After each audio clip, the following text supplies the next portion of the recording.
My name is Norman Madison. It's my father's name. He gave it to me because he wanted to have a tradition continue for many, many years.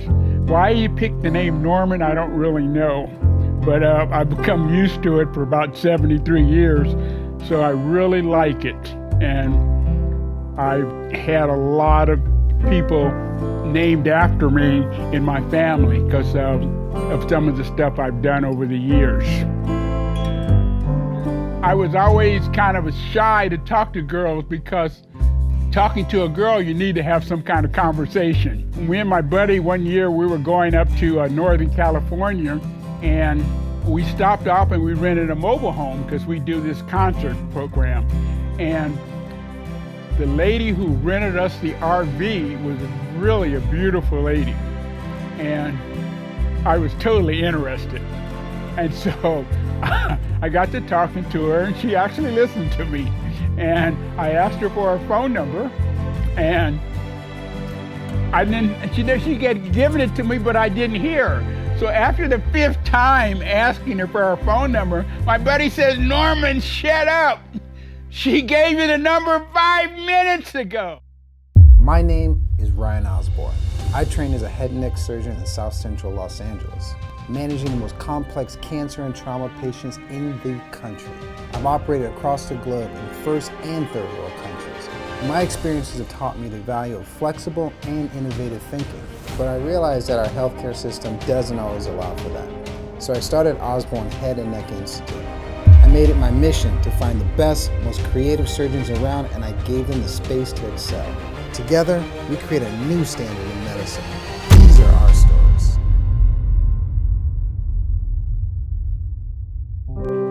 The average human being is gifted 5 senses. The sense of hearing is arguably the most important. I can actually tell what time it is merely by the sounds I hear. I can hear the birds outside my bedroom window around 5:30 in the morning. I can hear my son's footsteps in the hallway as he gets ready for school. That lets me know it's about 6. At 6:30, I begin my drive to the office, and the roar of the cars and the traffic that's trying to catch up to me tells me it's about 6:45. These sounds let me know I'm not the only one moving about this city. I settle in now and I find my favorite playlist, and I try to enjoy these so-called surround sound speakers in my car. After listening to a few of my favorite tunes, I'll give my mom a call. I know she's up, she's an early riser, and this is our time. It's when we connect. And it's my ability to hear that allows me to do all of this reliably from my hands-free phone in my car without any difficulty. I guess like anything that comes naturally, we take it for granted. But we shouldn't. I shouldn't. None of us should. Hearing is amazing. It's our ability to hear that allows us to be connected to the world. It keeps us safe. It allows us to hear the buzz of a fire alarm. It's a comforting conversation. It's a beautiful piece of music. Listen, I know my voice isn't suave or soothing for that matter, but you gotta admit, it's a lot better to hear my voice and make the decision to turn the volume up or down than to not hear at all. That hearing loss that you just experienced, that's Norman's daily life. When people begin to lose their hearing, they withdraw socially. They're people just like you and I, but they begin to feel like a burden. They're embarrassed because they have to keep asking people to repeat themselves. Norman has profound hearing loss, and he has started to avoid social settings for this reason. His hearing loss has affected his speech, and people would hear him and they would possibly make assumptions based on the way he is speaking. But Norman is a vibrant, cultured world traveler. He's a teacher and a natural leader. As Norman's sense of hearing slowly began to decline, he began to separate himself from his passions, his hobbies, and unfortunately, his identity. One of my friends would come in on a Monday morning and he would bring lobster legs in. And he would say, "Norm, I'm going to bring these lobster legs in for you because I know you don't know how to go get them yourself. So I made a bet to myself that in 1 year, I was going to learn how to scuba, and I was going to bring a lobster leg in for Brad. That was his name. I went to El Camino College, and they had a scuba program there, and I got involved in the scuba program there, and I learned how to scuba. And actually a year later, I actually was able to bring Brad a lobster. I've been doing scuba for at least 25, 30 years. And one of the things we do here at the camp is we have an introductory class for the kids. And we take the kids from approximately 10 years old all the way up to 18, and we teach them basic scuba. Kids especially have an attention span about that long. So what I do is I have different games for them to do so that they actually learning scuba while they're playing. One thing that drives me every day when I do the work that I do is I like to think of a famous quote from Helen Keller. She was both blind and deaf, and she used to say that blindness separates people from things, but deafness separates people from people. The biggest thing is I became more of a loner. If I would go to a party or something, or I would talk with somebody and they would be having a conversation and I would not understand what they say, and I'd just kind of back out and I'd go do something else. You know, kind of hung out by myself a lot, and I started reading. I probably read more in the last 15 years than I had my whole lifetime. Norman came to me because he has severe hearing loss that can no longer be aided by a hearing aid. It didn't really help me out at all. And so I just kind of lost interest on hearing aids. About 3 years ago, I went to the House Ear Institute and they did a test on me, and the lady says, you may be a candidate for a cochlear implant. And then I went and got another test with them, and they said, no, you're not bad enough to get an implant. And so I pretty much let it go, and I went again to get another test at Bright Ear, and she says, you really are a candidate for cochlear implant. I'm gonna make Norman hear again. And this is very exciting. It's actually exciting every single time I'm about to do this for a patient. But in order to understand and appreciate this excitement, we have to get down to the basics. And we have to understand how hearing actually works. So let's say you're relaxing in your living room, listening to some music.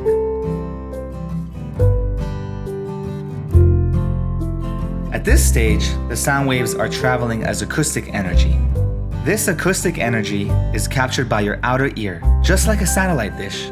The acoustic energy is funneled down the external auditory canal towards the eardrum. When the sound hits the eardrum starts to move and vibrate. It's these vibrations that convert the acoustic energy into mechanical energy. This mechanical energy is transmitted through 3 small bones inside the middle ear. The mechanical energy finally reaches the cochlea, inside the inner ear. The mechanical energy is now converted to electrical energy within tiny hair cells inside the cochlea. This electrical energy is sent to the brain via the cochlear nerve, where sound is finally perceived. So the problem is in the cochlea. The reason why Norman can't hear is because his cochlea is no longer working. A simple hearing aid over the ear is just not going to be good enough for him. He needs a cochlear implant. So the cochlear implant is made of 2 parts. The first part is the part that goes outside of the patient. The second part is the part that we actually implant, and it goes internally inside the patient. The part that's outside of the patient is composed of 3 parts. The first part is the microphone that picks up all the sound from the outside world. The second part is a sound processor that converts the sound into digital information. The digital information is then transmitted through a wire into a magnet that's connected to the patient's head. This information is sent into the internal part of the cochlear implant. This is the part of the implant that goes inside the patient. It's also made of 3 parts. The first part is a coil that receives all the digital information from the external processor. That digital information is then sent to this mini computer that processes all that information and sends that information through the third part, which is the electrode, all the way down to the cochlea. There's about 80,000 impulses per second that go all the way down to the cochlea, to the nerve, to the brain, and finally make us hear the sound. And that's how a cochlear implant works. One of the biggest fears I have is that going into surgery is that I won't come out, or I come out and not have my functions to function properly. So that's like if I'm going to go into surgery, I want to come out okay or not come out at all. It's an enormous gift to hear. The appreciation I would have for being able to hear, to be able to express myself, to be able to understand people. It's a blessing that I can't say how, I don't know how. I'll be grateful, very, very grateful. You know what? I don't have a bad life not hearing, but I can have a great life hearing. I'm going to be okay one way or the other. I'm doing great. Okay. Go ahead and come on back with me. Okay. Thank you, Annette. Okay. All right. We're going to come right through here.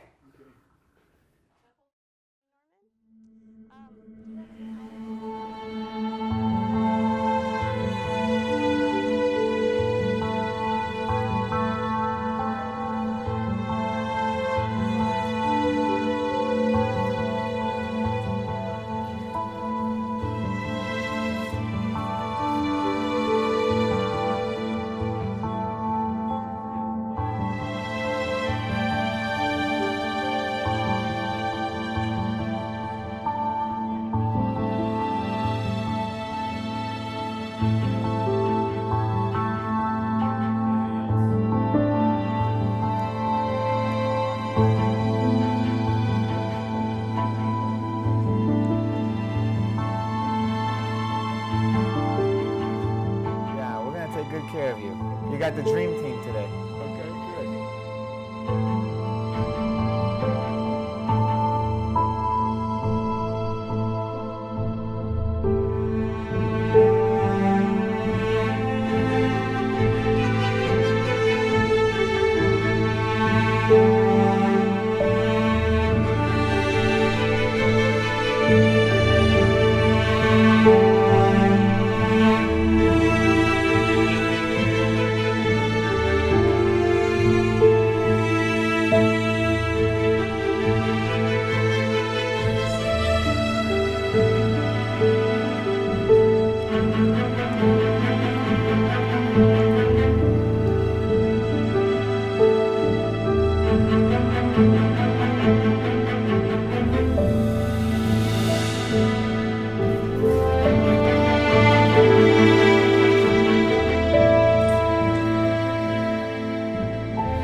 That was a perfect insertion. Well done. Good job, Dr. Nazarian. We don't activate the cochlear implant until about a month after the surgery. That's because we want the skin to heal very nicely. We want everything to be in place before we start sending electrical energy to the implant and having them wear the external device. Even though he did pretty well from a surgical standpoint, we still had 3 more weeks to go to see how well he was going to hear for the first time. If it works, he's in for a big sloppy kiss. Norman! Okay, all right. Ready, buddy? Very nice. You're ready, buddy. Huh? You're ready. I'm ready. Yeah, you're ready. It's okay. Yeah, let's do Okay, this. can I clean my ears out now? Yeah, Okay, I'm here. I'll clean them out for you. Yeah. All right, we're gonna have a seat right there.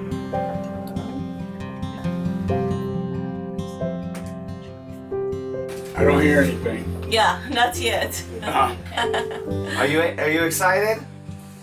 Not yet. You seem a little anxious. At my age, you can't imagine the number of promises that have been made that have not followed through.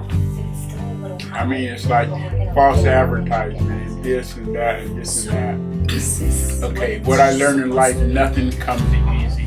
That's true. You have to usually earn it. Okay, and so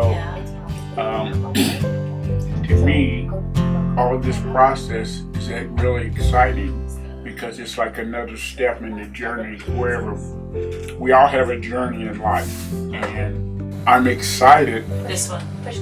by the fact that there's a good possibility that I can continue my journey in life with a lot more clarity. When Norman got his cochlear implant activated, it was very exciting. 1, 2, 3, 4, 5.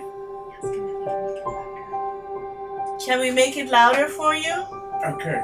How is it? I'm hearing. Okay. Uh-huh. I'm actually hearing my voice internally through this thing. Yes. Huh? Yeah, that's good. That's the first feedback because you're hearing your own voice. I'm hearing my own voice. Yeah. That's Yeah. a good thing. That's a good I'm thing. supposed to be happy about hearing Yes, my voice. yes. I don't want to hear myself. We I all- want to hear you We all guys. have to hear ourselves. We all get hear our own voice. I hear 1, 2, 3, 4, and my voice is really loud. Yeah. Your voice will be louder than our voices because the microphone on your ear is just a few inches away from your mouth. I hear you. Uh-huh. Yeah, you said, I heard that.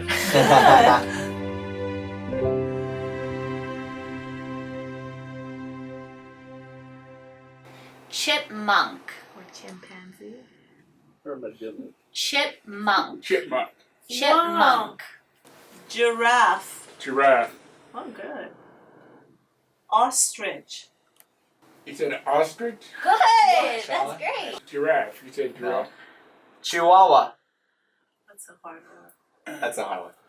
Tiger. Feel a little challenge. Yeah. Well, that's good. Okay, I feel a little challenge. You like challenges. You've been working out, huh? Am I gonna get that kiss? No, Do don't what? do- Am I going to get that kiss? Put in there. You say a kiss. Okay. Okay. Okay, thank you.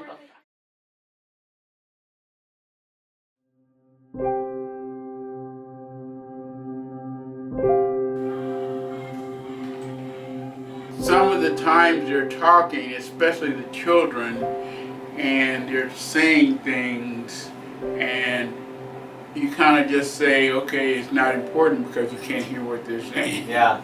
And somebody else is talking. Yeah. My mom's, one of her best friends, talks a lot, and whatever she's saying really is not that important anyway. Yeah. But for a game, I actually heard some of the stuff she was saying, and I realized it wasn't important anyway.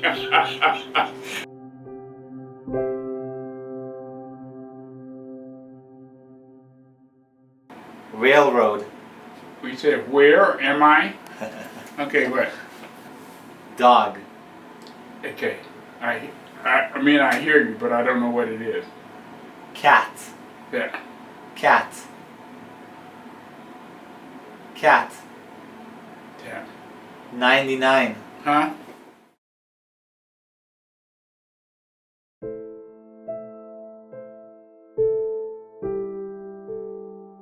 It's only been 2 days, so it's okay. You have to do the training, okay?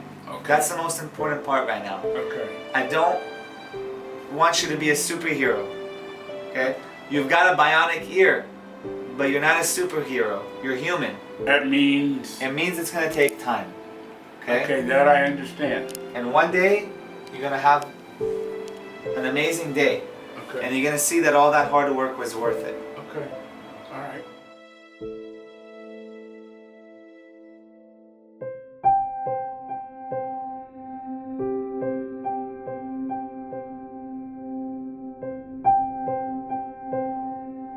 Let's do animals again. Yeah, animals. Yes. Monkey, Monkey, tiger, tiger, cheetah, cheetah. dog, You say dog, mouse, mouse, squirrel, squirrel. cat, I think you said cat. chihuahua. Chihuahua. Hey, what's up? Oh man, How you doing? can you hear me now? I having a little trouble. No. Oh really? No, I didn't. Yeah? You having some trouble or you're good? No, I'm good. So that was a joke. A joke. So now you're messing with me. Yeah, I'm messing with you. Okay. You can go swimming. Okay. You're safe to go swimming. Okay, so, And then we have to go scuba diving together. okay.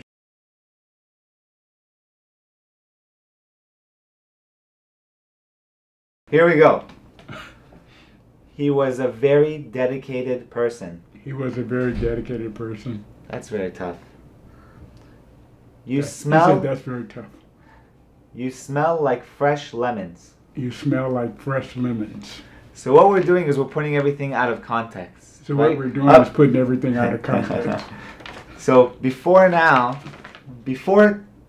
this, what I'm doing right now, everything was in context. Our conversation, you could kind of figure out what we're talking about because we're talking about you and the Okay. cochlear implant. Now I'm going to say things totally out of context so that you won't be able to guess, and we're trying to figure out how much you can, Actually here.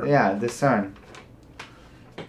The post office handles the snail mail. The post office handles the snail mail. That's a tough one. All the S's, that's very tough. Okay, here we go. Here we go. Self-appraisal often underestimates good qualities. Self-appraisal often underestimates good qualities. That's amazing. My life will start at 30. My life will start at 30. Okay. For you, it's more like 70. Okay, yeah, absolutely. Absolutely. Again. Okay, all right. Okay. That's very good. This Good job. thing, I'm not sure. There's no way you would have been able to do that last time. You were barely able to repeat dog.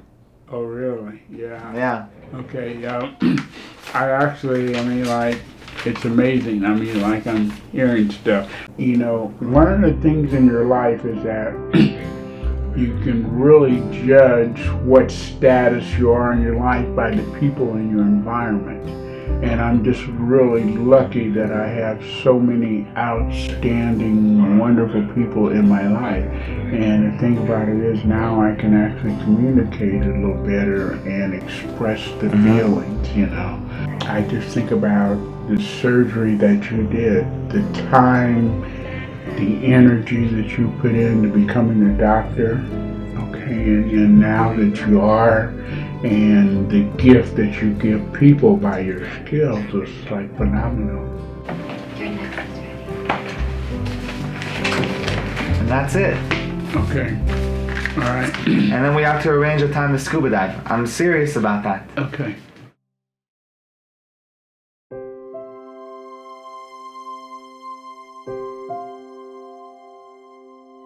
I'm hearing as well or before I lost my hearing. I actually feel I'm hearing better now since. Norman, when he came in, he was very skeptical. People have promised him things all his life, but they haven't always come through with those promises. So he was willing to get the implant done, but he was kind of looking at it with a suspicious eye. And now we got the implant done, and he's progressed exactly as planned. I had no doubt in my mind that Norman was going to be a superstar. And now we're 2 months after activation, and he's just doing better than ever. I feel I can be more social and be involved with my friends and family. And also I'm returning to school, and I feel that I can reach my potential and do some of the things I've always wanted to do that I was really skeptical about trying them out because I couldn't hear and participate in a school classroom setting and be as capable as anyone else in the class. You almost can't believe that a few months ago it was really hard for him to carry out a very simple conversation. I think he's an outstanding doctor, and I just like his positive attitude and everything gave me a lot of confidence. I was very comfortable with having the surgery, knowing that he was going to be doing it. At night, he's hearing the clock ticking in the house. He's hearing the water running in the pipes. Sometimes it's those little things that you never thought anything of. You took it for granted, that now is just changing your whole perspective on the world. And I have no doubt in my mind that he will achieve the goals that he wants to achieve starting from now. Children are constantly being amazed at the world because everything's new. And they're exploring it with all their senses, their sense of touch and taste. They're hearing sounds they've never heard before. That kind of goes away as we get older. We've kind of seen things and we think things are sort of routine, and we fall into a rhythm as we take them for granted. When you lose a sense, like a sense of hearing, like Norman did, you lose something so significant that it's really hard to really comprehend, and we've tried to show that here. But now Norman, through his interaction with Dr. Nazarian, has been giving his sense of hearing back. He can hear again. So he's re-exploring the world and the people around him that care for him and that he cares for. And he's doing it much like a kid would do, with amazement, with appreciation, and with wonderment. And that's a beautiful thing.